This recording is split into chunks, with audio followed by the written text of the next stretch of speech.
सबको जय यीशु की। मैं आप सबों का हार्दिक स्वागत करता हूं प्रभु का जीवंत वचनों को सुनने के लिए। आज के दिन में फिर एक बार एक नया विषय लेकर मैं आप सबों के साथ शेयर करना चाहता हूं, बातचीत करना चाहता हूं। और ये विषय है मूर्ख नहीं समझदार बने। मूर्ख नहीं समझदार बने। और ये प्रसंग मैंने लिया है मत्ती के द्वारा रचित सुसमाचार अध्याय 7 पद संख्या 24 से आगे का प्रसंग है। यहाँ पर लिखा है, जो मेरी ये बातें सुनता और उन पर चलता है वह उस समझदार मनुष्य के सदृश है जिसने चट्टान पर अपना घर बनवाया था। पानी बरसा, नदियों में बाढ़ आई, आंधियाँ चली और उस घर से टकराई, तब भी वह घर नहीं ढहा क्योंकि उसकी नींव चट्टान पर डाली गई थी। जो मेरी ये बातें सुनता है किंतु उन पर नहीं चलता वह उस मूर्ख के सदृश है जिसने बालू पर अपना घर बनवाया।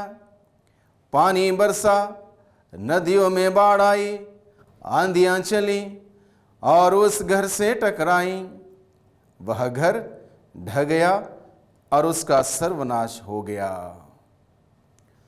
इस प्रसंग पर भाइयों बहनों आज के दिन में हम लोग मनन चिंतन कर रहे हैं, क्योंकि इस प्रसंग में हमने सुना दो अलग अलग शब्द जो प्रभु यीशु मसीह ने इस्तेमाल किए।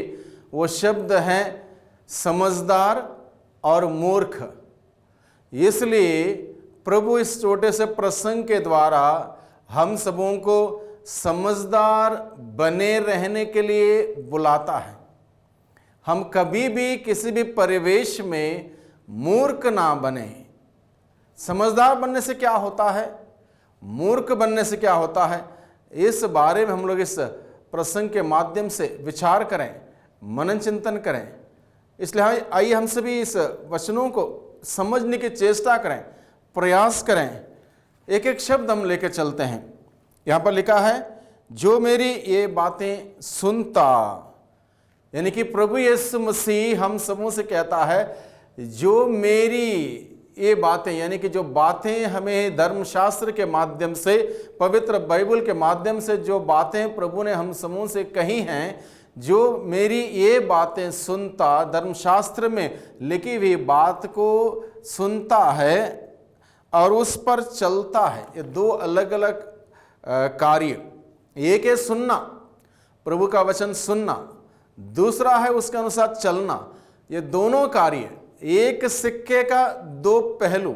यानी कि सिक्के में एक तरफ से अगर उसमें लिखा है, उसके कितने वैल्यू करके लिखा है, दूसरी तरफ से उसका कोई सिंबल नहीं है, कोई चिन्ह नहीं है, संकेत नहीं है, तो सिक्का मान्य नहीं होता। उसी प्रकार से ये दोनों कार्य एक साथ जाने की ज़रूरत है, एक साथ करने की ज़रूरत है, एक साथ जीने की ज़रूरत है।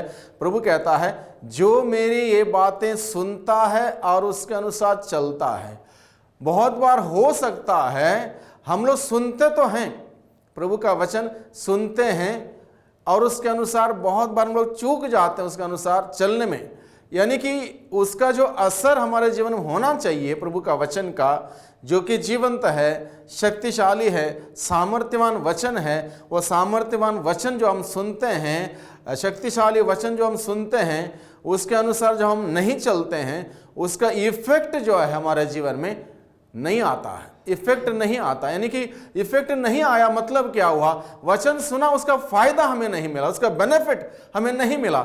इसलिए प्रभु क्या चाहता है कि हम उसके वचनों को सुनते हुए, उसके अनुसार चलते हुए उसका बेनिफिट हम हासिल करें, उसकी आशीष हम प्राप्त करें, अनुग्रह हम प्राप्त करें, इससे वंचित ना हो। इसलिए प्रभु हम सबों से बताता है, जो मेरी ये बातें सुनता और उसके अनुसार चलता। जो मेरी ये बातें सुनता है और उसके अनुसार चलता है। बहुत बार हम लोग सुनते हैं आधे अधूरे मन से, कहीं ध्यान कहीं है, बस सुन लिया। कई बार मिस्सा बलिदान में क्या होता है, पुरोहित जब बच्चों की मिस्सा होती है या फिर युवक युवतियों की अलग मिस्सा होती है, प्रवचन के समय ये देखने के लिए कि लोगों ने कितना ध्यान दिया, कितना सुन लिया, कितना समझ लिया, क्या वो जानते हैं, क्या समझते हैं, इस बात को लेकर सवाल पूछता है। पहले पार्ट में क्या सुना, दूसरे पार्ट में क्या सुना, सुसमाचार में क्या सुना, पूछता है। और अक्सर मैंने इस प्रकार का प्रयोग किया, अलग अलग जगहों पर बच्चों से, युवक युवतियों से पूछा कि आपने पहले पार्ट में क्या सुना, तुरंत वो देखने लगते हैं क्या सुना, उनको याद नहीं है। मैंने 10, 15, 20 मिनट पहले या 15 मिनट पहले, 12 मिनट पहले सुना हुआ वचन याद नहीं है, पहला पार्ट याद नहीं, चलो कोई बात, दूसरे पार्ट में क्या सुना वो भी मालूम नहीं, एकदम देखने लगते हैं अगल बगल में क्या सुना। सुसमाचार 2 मिनट पहले सुना, उसमें क्या सुना, एक आध कुछ बोलते हैं, एक आध शब्द बोलते हैं, वो भी जनरली, यानी कि हम सुनते ही कम हैं। हम इस बात को समझ लें, जब मैं इस बात को सुना रहा हूं, मैं अपने आप को बता रहा हूं, कई बार क्या हम लोग सीरियस नहीं है, प्रभु का वचन को सुनने को लेकर सीरियस नहीं है। चलो पढ़ लिया या सुन लिया, बस उतना गंभीर नहीं है। बड़े गंभीरता से प्रभु का वचन हमें सुनने की जरूरत है, क्योंकि प्रभु का वचन बहुत ही महत्वपूर्ण है हम सबों के लिए, हर व्यक्ति के लिए। इसलिए बड़े गंभीरता से प्रभु का वचन सुनने की हमें जरूरत है। जब हम गंभीरता से, बड़े सीरियसली प्रभु का वचन सुनेंगे, उसका इफेक्ट हमारे जीवन में आएगा। हम गंभीरता से नहीं सुनेंगे, आधे अधूरे मन से सुनेंगे और भूल जाएंगे, उसका कोई असर नहीं होगा। मान लो हमने भोजन किया, बहुत स्वादिष्ट भोजन, कहीं पर आपको कोई स्पेशल भोजन में आपको बुलाया हो, वहाँ पर दावत उन्होंने पेश की हो आपके सामने, आपने खाया, बातचीत करते इधर उधर ध्यान रखते हुए, और उसके बाद घर आ गए आप, घर वालों ने पूछा आपसे क्या क्या था, क्या पकवान बनाया था, आप सोचते रहोगे और उसका आपके जीवन में कोई प्रभाव नहीं पड़ेगा, यानी कि वो आपको पचेगा नहीं, डाइजेशन नहीं होगा, तो उससे उस भोजन का कोई लाभ नहीं। उसी प्रकार से प्रभु का वचन जो हम सुनते हैं, बड़े ध्यान से सुने, बहुत ध्यान से सुने, बड़े इंटरेस्ट के साथ सुने, दिलचस्पी के साथ सुने, उत्साह के साथ सुने, क्योंकि ये वचन निरे शब्द नहीं है। इन शब्दों के द्वारा, इन वचनों के द्वारा हम सबों का सृष्टिकर्ता पिता परमेश्वर हम सबों से बातें करता है। ये कोई किताब, नॉर्मल ऑर्डिनरी किताब में लिखे हुए शब्द नहीं है, ये बाइबल में लिखे हुए जीवंत ईश्वर के जीवंत शब्द हैं। इसलिए इस वचन को जब जब हम सुनते हैं या पढ़ते हैं या सुनाते हैं, बड़े ध्यान से, बड़े सीरियसली, गंभीरता से इसको ग्रहण करें, गंभीरता से सुने, बहुत ही जरूरी है। जब हम गंभीरता से इसको सुनेंगे, ऑलरेडी ये वचन हमारे अंदर कार्य करने लग जाएगा।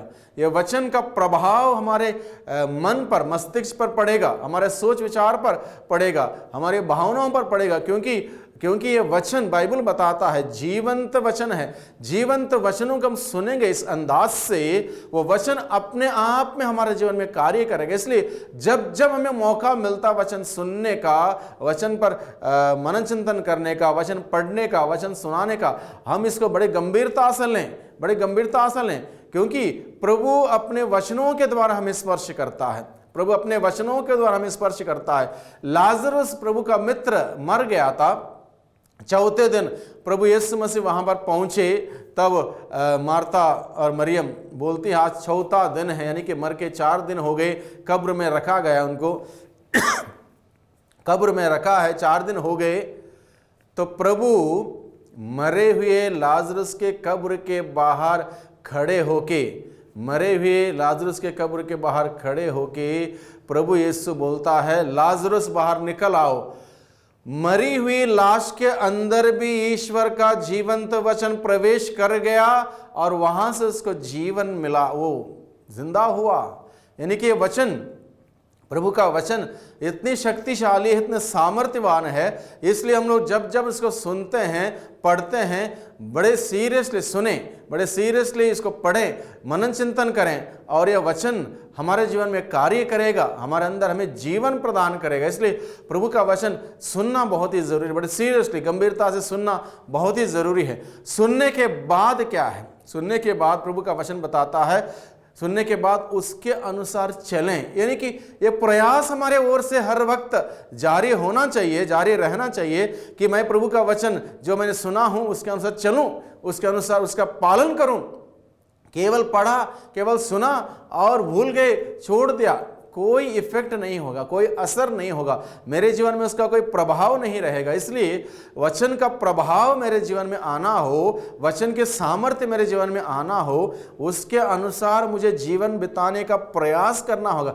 Every day I must try my level best to live in accordance to the word of God. I must live my life in accordance to the word of God, and that I must try every day.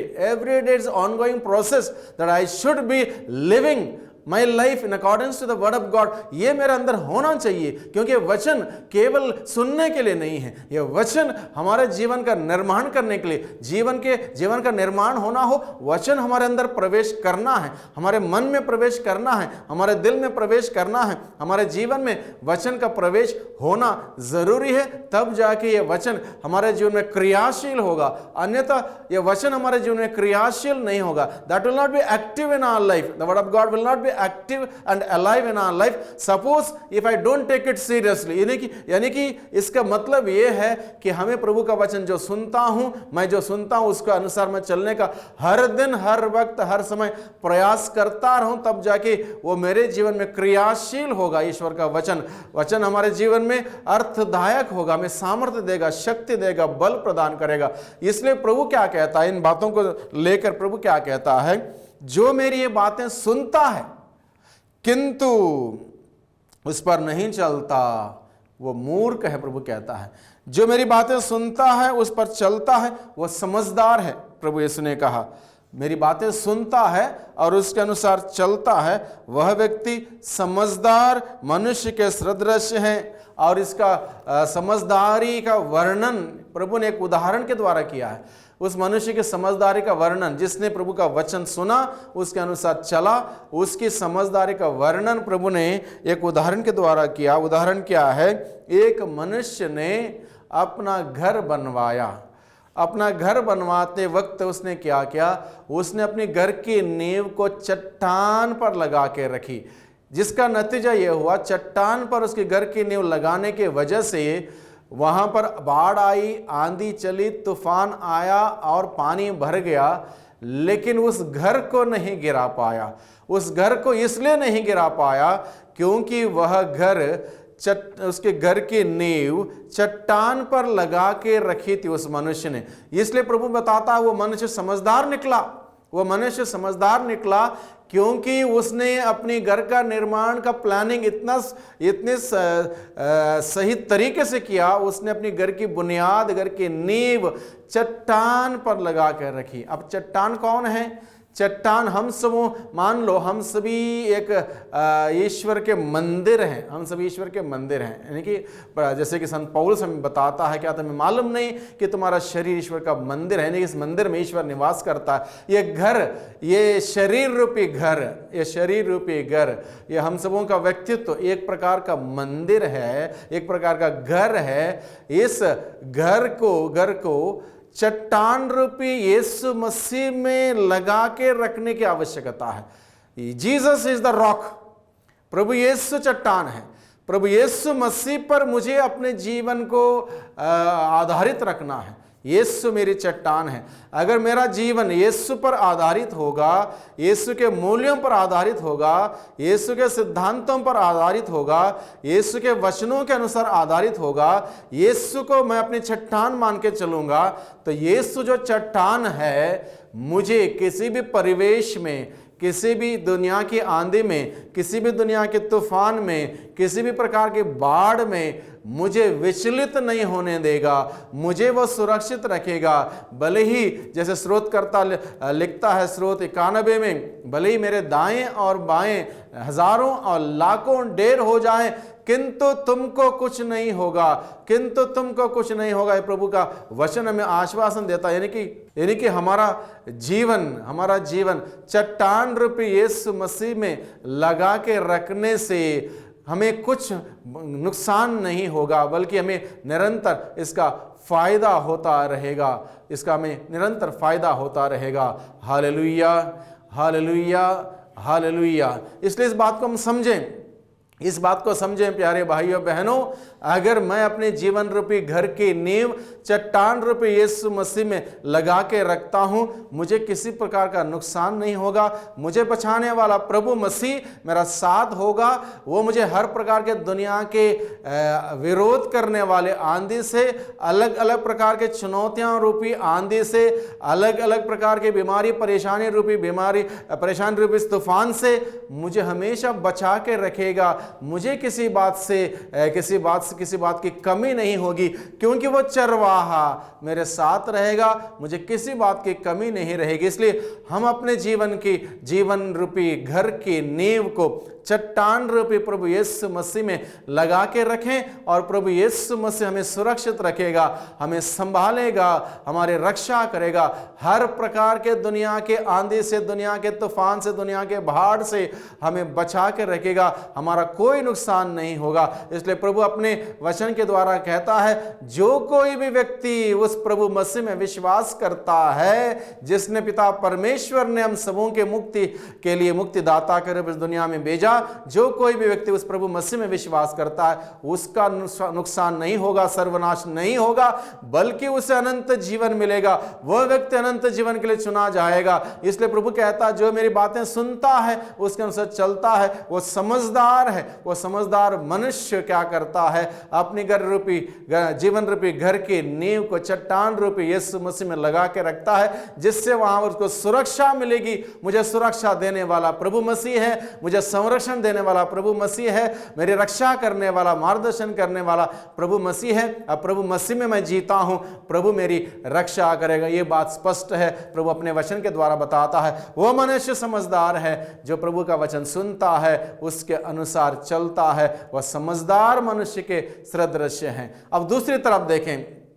दूसरी तरफ मूर्ख मनुष्य के बारे में प्रभु ने हमें बताया। मूर्ख मनुष्य कौन है? मूर्ख मनुष्य वह है जो वचन को सुनता है, लेकिन उसके अनुसार नहीं चलता, उसके विपरीत चलता है। उन वचनों को सुनने के बाद वचनों को भूल जाता है, उन वचनों को त्याग देता है, छोड़ देता है, टुकरा देता है। वचन को उसके जीवन में कुछ लेना देना नहीं है। वचन पढ़ा, सुबह शाम नियमित रूप से वचन पढ़ा, लेकिन उस वचन के अनुसार कुछ लेना देना नहीं है। उसके जीवन में कुछ भी लागू नहीं है, उस वचन के अनुसार जीवन नहीं है। उसका जीवन अलग है, उसके जीवन में वचन अलग है, प्रार्थना अलग है, उसका जीवन अलग है, कोई संतुलन नहीं है। There is dichotomy. तो ऐसे में क्या होता है? प्रभु बताता है, ये इंसान मूर्ख के सदृश्य है। Is like the fool. वो मूर्ख के सदृश्य हैं। मूर्ख क्यों कहा प्रभु ने? वहां पर और एक उदाहरण दिया। उस व्यक्ति ने क्या किया? अपनी घर की नींव को रेत पर लगा के रखा, बालू पर लगा के रखा। रेत पर लगाने पर क्या होगा? जब बाढ़ आएगी, आंधी चलेगी, तूफान चलेगा, सब कुछ बह जाएगा, नुकसान होगा, सर्वनाश होगा, बर्बाद होगा। यानी कि इस प्रकार का जीवन जो जीता है, उसके लिए प्रभु ने कहा वो मूर्ख है। कौन? जो ईश्वर का वचन सुनता है लेकिन उसके अनुसार नहीं चलता, वह मूर्ख के सदृश्य है। यानी कि ईश्वर का वचन अगर मैं सुनता हूं, उसके अनुसार नहीं चलता हूं, तो मैं क्या हूं? मैं एक प्रकार का मूर्ख जैसा हूं। इसलिए प्रभु नहीं चाहता है कि हम मूर्ख बने रहें, हम मूर्ख बने रहें। प्रभु नहीं चाहता। प्रभु चाहता है कि हम समझदार बने। अब इसका रिजल्ट क्या है मैं बताऊं? समझदार का और मूर्ख का। समझदार लोग स्वर्ग जाएंगे, मूर्ख लोग स्वर्ग नहीं जाएंगे। तो आप पूछ सकते हैं ऐसे कैसे हो सकता है? और एक उदाहरण है बाइबल में, जहां 10 कुंवारियों का दृष्टांत के माध्यम से प्रभु ने हमें यह सिखाया। 5 समझदार थी, 5 ना समझ थी। वहां पर शब्द मूर्ख का इस्तेमाल भले ही नहीं किया, अर्थ वही निकलता है। 5 समझदार, 5 मूर्ख हम कह सकते हैं, या 5 ना समझ। तो उस दृष्टांत के माध्यम से प्रभु हमें यह सिखाता है, समझदार लोगों ने क्या किया? अपने पास सारी तैयारी रखी, दिया जला के रखने के लिए तेल रखा, बाकी इंतजाम जो था सब रखा, तैयार रखा। जब द्वार खुला, दूल्हा जब आया, द्वार खुला, आनंद मनाने के लिए उस द्वार से उन्होंने प्रवेश किया। दूसरे लोगों के पास तेल नहीं था, तैयारी नहीं थी, आधे अधूरे मन से वहाँ पर थे, वो सो रहे थे, आलस्यपन उनके अंदर था और ऊँग रहे थे और जागे, और हड़बड़ी मच गई वहाँ पर, हमारे पास तेल नहीं, थोड़ा तेल दो, नहीं मिला, बाहर गए, पता नहीं कहाँ से ढूंढ ढूंढ के लाए, बाद में आके दरवाज़ा खटखटा, हमारे लिए भी द्वार खोलिए, अंदर से आवाज़ आती है, मैं तुम्हें नहीं जानता। जब मौका दिया गया तुमको, तुम तैयार नहीं रहे, तुम सीरियस नहीं रहे, तुम आलस्यपन करते रहे, तुम सोते रहे, अब तुम आके खटखटा रहे हो, मैं तुम्हारे लिए द्वार नहीं खोल सकता, मैं तुम्हें नहीं जानता। यानी कि वो दृष्टांत के माध्यम से प्रभु स्वर्ग राज्य के बात बताते हैं। यानी कि लोग वो हैं समझदार जो प्रभु के वचन सुनते हैं, उसके अनुसार चलते हैं और स्वर्ग में प्रवेश करते हैं। जो ना समझ हैं, जो मूर्ख हैं, वचन सुनते हैं, उसके अनुसार नहीं चलते, बाद में कोशिश करने पर कुछ हासिल नहीं होता। बहुत बड़ा गंभीर संदेश है प्रभु आज के दिन में हम सबों को दे रहा, बहुत ही सीरियस संदेश। इसको बड़ी गंभीरता से हम लें, मेरे लिए, अपने लिए, हम सभी अपने लिए हम इस संदेश को ग्रहण करें कि प्रभु ने हमसे आज के दिन में क्या बात कही। प्रभु ने कहा, मूर्ख नहीं बल्कि समझदार बनो, और समझदार बने रहो, स्वर्ग प्रवेश करोगे। अगर मूर्ख बने रहोगे, स्वर्ग तुम्हें मिल नहीं सकता। इसलिए प्रभु आज के सुंदर प्रसंग के माध्यम से हम सबों से बातें करता, भाइयों बहनों, हम सबों को बुलाता है कि हम समझदार बने रहें, प्रभु का वचन सुने, उसके अनुसार चलें और स्वर्ग राज्य के अधिकारी बने, हकदार बने। अगर हम स्वर्ग से वंचित हो जाएंगे, हम मूर्ख साबित होंगे। इसलिए हम प्रभु से आज के दिन में विशेष रूप से प्रार्थना करें। बाइबल में बहुत सारे उदाहरण हैं। एक आध उदाहरण मैं आपके सामने रखना चाहता हूं जो मूर्ख साबित हुए और जो समझदार साबित हुए। एक उदाहरण है एक धनी युवक ने बहुत कुछ प्रयास किया, लेकिन जब प्रभु ने कहा तुम में एक बात की कमी है, जो उसके पास अमीरी थी, जमीन जायदाद थी, उसको बेचो, गरीबों को दो, उसने नहीं किया, यानी कि वो मूर्ख साबित हुआ, यानी कि स्वर्ग राज्य से वंचित हुआ, हम समझ सकते हैं। दूसरा व्यक्ति जो मूर्ख साबित हुआ, जूडस, प्रभु का प्रेरित, प्रभु का शिष्य, उसने गलती करने के बाद पश्चाताप करके प्रभु के पास नहीं आया, दूर चला गया, बर्बाद हुआ, मूर्ख हम कह सकते हैं, यानी कि स्वर्ग राज्य हासिल नहीं किया उसने। और दूसरी ओर से हमारे पास उदाहरण है, जैसे पौलुस का उदाहरण। साउल था, पौल बना, प्रभु की बातें सुनी, ग्रहण किया, उसके अनुसार जीवन बिताया, और जो उनके जीवन में जो कुछ पुराना था प्रभु के दृष्टि में हटा दिया, नया बन गया, प्रभु का शिष्य बन गया और प्रभु के प्रेरिताई का कार्य उसने किया। वो समझदार हम कह सकते हैं। समारी स्त्री अनेक प्रकार के दुनिया के मोह माया में, वासना में डूब गई थी, लेकिन प्रभु से मुलाकात हुई, परिचित हुआ और उसके बाद उन्होंने प्रभु का जीवन जिया। ये समझदारी का जीवन हम कह सकते हैं। इस प्रकार से तमाम उदाहरण है बाइबल में जहाँ प्रभु हमें समझाता है, इस बात को लेकर समझाता है, मूर्ख नहीं बल्कि समझदार बने रहो और समझदारी का जीवन हमें स्वर्ग ले जाएगा। भाइयों बहनों, आज के दिन में प्रभु का वचन हम लोगों ने सुना। प्रभु ने अपने वचनों के द्वारा हम सबों को आशीष दी है, अनुग्रह दिया, प्रेरित किया, मैं समझता हूं। इसलिए प्रभु से हम प्रार्थना करें, इन वचनों के अनुसार जीवन बिताने की शक्ति सामर्थ्य मांगे। सर्वशक्तिमान पिता परमेश्वर, आपके जीवंत वचनों के लिए हम आपको धन्यवाद देते हैं। जो वचन हमने सुने हैं उसका हम पालन करने वाले बने। वचन का केवल हम श्रोता है नहीं, बल्कि उसका पालन करता हम बने। अक्सर हम लोग पालन करता नहीं बनते हैं, हम उसको छोड़ देते हैं, हम भूल जाते हैं, उसके अनुसार नहीं चलते हैं। प्रभु, हम दुर्बल हैं, कमी कमजोरी से भरे हुए लोग हैं। अपने आत्मा के द्वारा हमें शक्ति दीजिए, सामर्थ्य दीजिए, बल दीजिए, ताकि इस वचन के अनुसार जीवन बिताते हुए हम सभी समझदार बने रहें और हम एक दिन स्वर्ग राज्य के हकदार बन सकें। दुआ करते हैं उद्धारकर्ता यीशु मसीह के नाम से, आमीन। पिता और पुत्र और पवित्र आत्मा के नाम पर, आमीन।